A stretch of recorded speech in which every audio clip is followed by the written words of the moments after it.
자, 윤 정권이 총선에 참패하고 난 뒤에 보이는 모습이 사람이 그래도 최고의 경지까지 올라갔으면 내리막이 오더라도 의연해야 돼요. 마리 앙뚜아네트가 이 프랑스 혁명에서 이제 이 단두대로 갈 때 그래도 왕비의 이 품위를 잃지 않고 단두대 안에 목을 넣을 때까지 굉장히 의연했다고 알려지고 있습니다. 수많은 사람이 목격한 목격담이 전해 내려오고 있으니까 그건 사실이겠죠. 그래서 마리 앙뚜아네트에 대한 수많은 만들어진 여러 가지 이 설들, 악담들이 있지만은 그가 적어도 단두대의 목을 맡길 때까지 굉장히 의연하게 떨지 않고 당당하게 목이 잘리는 길을 택했다는 거예요. 적어도 그 여자가 왕비라는 그 자리에 오를 만한 품격은 갖추었다. 행실이 어땠든 그것은 사실로 인정해야 된다는 거예요. 그래서 사람이 잘 됐을 때보다 궁지에 몰리고 어려워졌을 때 어떤 모양을 보이느냐는 것은 높은 자리에 있는 사람일수록 거기에 따르는 책임이 있어야 된다. 그것은 굉장히 코너에 몰렸을 때 당황하고 또 겁나고 떨리겠죠. 그렇지만은 대중 앞에는 그런 모습들이 노출되지 않도록 해야 호랑이한테 물려가도 정신은 차려야 산다는 말처럼 살아날 구멍이 있는 거예요. 본인이 당황해서 이것저것 질러대기 시작하면 그때는 살아날 구멍이 없고 그걸 지켜보는 지지층조차도 저 사람은 안 되겠다. 포기해야 된다. 이렇게 되는 겁니다. 지금 윤 정권 지지율이요. 자, 28%, 27%씩 막 나오고 있습니다. 자, 일주일 사이에 11%가 떨어진 4개 여론조사 사개 여론사의 공동 발표도 있었어요. 어제 나온 MBS 조사에서 윤이 27% 긍정, 부정 64%, 긍정이 지난 2주 만에 하는데 4월 첫째 주 총선 전과 비교해서 11%가 떨어졌다는 거죠. 심지어 한국갤럽이 오늘 조금 전에 발표한 여론조사에 따르면 윤이 3월 넷째 주보다 11%가 떨어진 23%가 나왔어요. 그래서 이 갤럽 조사에 의하면 긍정 최저치가 24%였는데 이 24%도 무너졌어요. 부정은 68%로 취임 최고치를 기록했어요. 그전에는 66%였습니다. 의대 정원 문제에 대해서 타협해서 합의해야 된다는 게 47%, 2,000명을 유지해야 된다는 41%로 지금 여론이 역전돼 버렸습니다. 자, 그래서 윤이 이제 20%대가 무너지게 되면 아마 국정의 이제 모든 동력을 상실해가는 상황으로 내몰릴 거예요. 지금 윤의 지지율이 그래도 총선에서 국민의힘을 밀어준 사람들이 30% 후반대쯤은 되는데 왜 이렇게 빠졌느냐. 보수층에서 분노해서 윤에 대한 지지를 거두고 있는데 그 분노의 근원에는 총선 이후에 보인 윤의 각종 우왕좌왕하는 태도들이 분노를 자극해서 이제 보수들 중에도 절반가량이 빠져버리는 양상이 벌어지고 있고 이것은 더 심하게 빠질 가능성이 있어요. 자, 이 속도라면 윤이 당이나 정부의 영향력을 행사할 시간도 별로 남지 않았다는 거예요. 그러면 윤은 왜 이런 상태를 스스로 자초하고 있느냐. 오늘 동아일보 칼럼과 사설이 그런 걸 보여줍니다. 조선일보는 윤에 대해서 이제 뭘 하더라도 배약이 무효다라고 절망적인 상태에 빠져버렸고 동아일보는 좀 더 냉정하게 윤에 대해서 비판을 하고 있어요. 오늘 동아일보 이기용 칼럼이 김건희 여사 엄정한 사법 처리만이 윤 정권 살 길이다라는 칼럼을 썼어요. 총선 매출 후 총선 결과보다 놀라운 이야기를 엮은 사람에게 들었다. 윤이 바뀌지 않은 것 같다라는 이야기다. 김건희가 멀지 않아 SNS를 재개할 가능성이 있다는 이야기도 덧붙여졌다. 길을 의심하면서 잘못된 관측일 것이라 생각했다. 그러나 오래지 않아 그들의 관측이 옳았음을 보여주는 일이 일어났다. 윤 대통령이 별로 변할 의지가 없었음을 보여주는 16일 국무회의 모두 발언에 이어 17일 새벽에는 박영선, 양정철, 인선이 비선 라인을 통해서 이 언론에 전해졌다. 윤은 총선 참패 원인을 한동훈과 당의 잘못이다라고 생각하고 공천 개입을 자제하는 등 당을 위해 그렇게 해줬는데도 당이 한동훈이 선거를 망쳤다라고 하고 있다는 거예요. 부정확한 인식이다라고 이기용은 규정하면서 참패 원인은 99% 대통령에게 있다고 말했어요.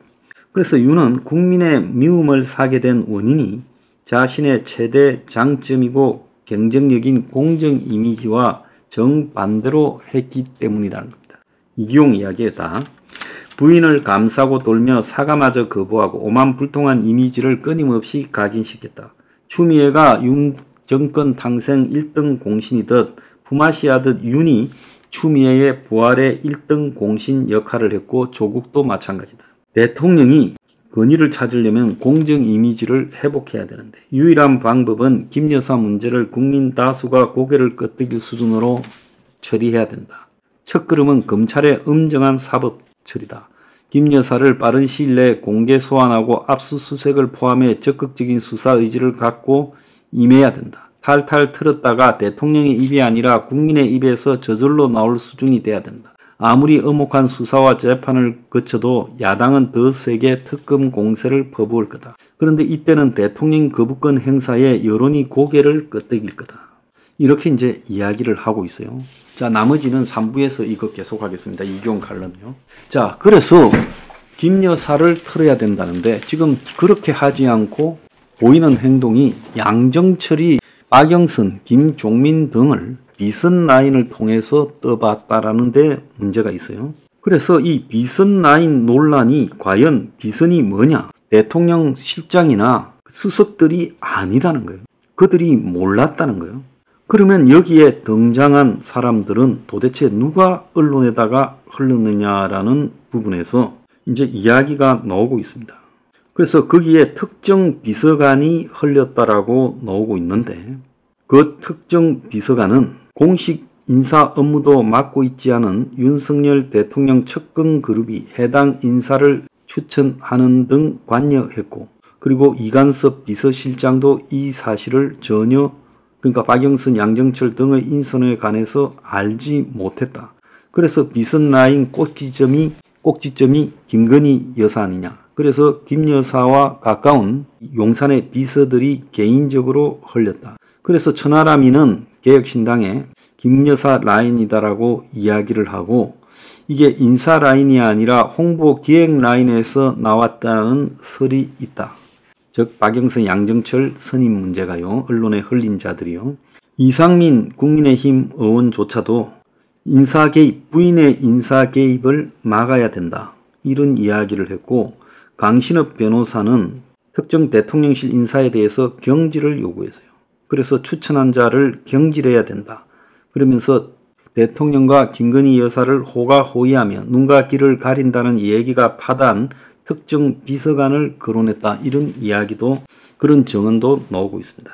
자, 그런데 더 웃기는 거는 윤석열, 홍준표가 이제 마시간 사표 내고 집에 간 한동훈을 갈구기 위해서 반한동훈 연대했다라는 이야기가 지금 언론에 의해서 보도되고 있어요.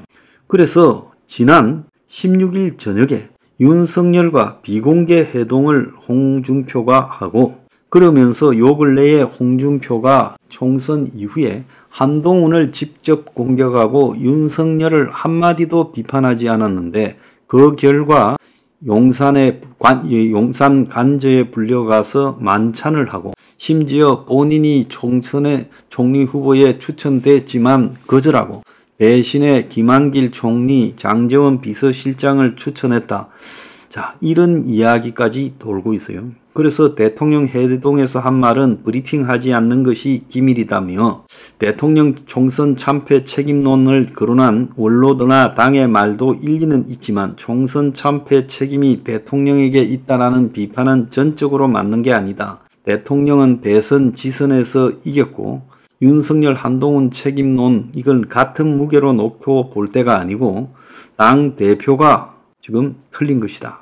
그래서 당대표 선거는 지금처럼 당원 100%로 해야 되고 룰을 바꿀 필요도 없다. 자, 이렇게 이야기합니다. 그래서 윤석열과 홍준표가 별로 사이가 좋지 않아서 홍준표가 맨날 약간씩 비꼬듯이 이야기해왔는데 반 한동훈 연대를 했고 한동훈 죽이기에 열을 올리는 홍준표를 불러다가 저녁밥을 사준 윤석열, 참 이신전심은 모를 일이다. 그래서 한때 윤의 아바타라고 부르는 한동훈이 이제 윤의 대표적 비주류 홍준표가 대신 갈구고 윤은 잘한다고 불러가지고 저녁밥을 사주냐. 참 기가 찬 일이라는 거예요. 그래서 윤이 이 선거를 거치면서 배신자 한동훈, 뜨뜻미지근한 오세훈에게도 마음이 멀어졌고, 자, 이런 윤의 마음을 눈치채서 이 꼬랑지를 친 홍준표도 정치 구단 수준이다. 자, 그렇게 이야기를 놓고 또 홍준표가 윤의 마음을 정확하게 읽어서 김한길 총리, 장제원도 지금 추천했어요. 그런데 이것도 국민 민심하고는 일치하는 것은 아니다는 거죠. 자, 홍준표는 윤이 원하는 사람을 그대로 말해줬을 뿐이에요. 그래서 이런 박영선, 양정철 인선 논란에 이어 비선 논란도 웃었고, 자, 이 와중에 그 다음에 진짜 더 웃은 것은 한동훈을 갈구기 위한 윤홍 연대. 이것도 또 웃긴다는 거예요. 대통령이 궁지에 몰리면 장렬하게 산화해서 그래도 대통령다웠다라는 걸 보여줘야지. 비루해져 가지고 국민들이 대통령을 아주 우습게 여기는 사태, 빨가벗은 임금님 꼬라지가 됐어야 되겠느냐는 거예요. 박근혜 전 대통령이 깜빵에서 풀어달라고 뭐 책상 하나 넣어달라고 문재인한테 사정하던 모습이 저는 생각이 납니다. 그때 박근혜는 굶어 죽겠다고 단식을 해서 실려서 밖에 나와야 돼요. 박근혜가 굶어 죽으면 문이 다 뒤집어 쓰는 거예요. 단식할 용기조차도 없었어요. 그 안에서도 밥 꼬박꼬박 먹고 그래서 빌어가지고 살아나왔어요. 누가 인정합니까? 인정 안 하잖아요. 아무도요. 선거운동을 도우러 가려는데 놓지 말라고 말렸잖아요.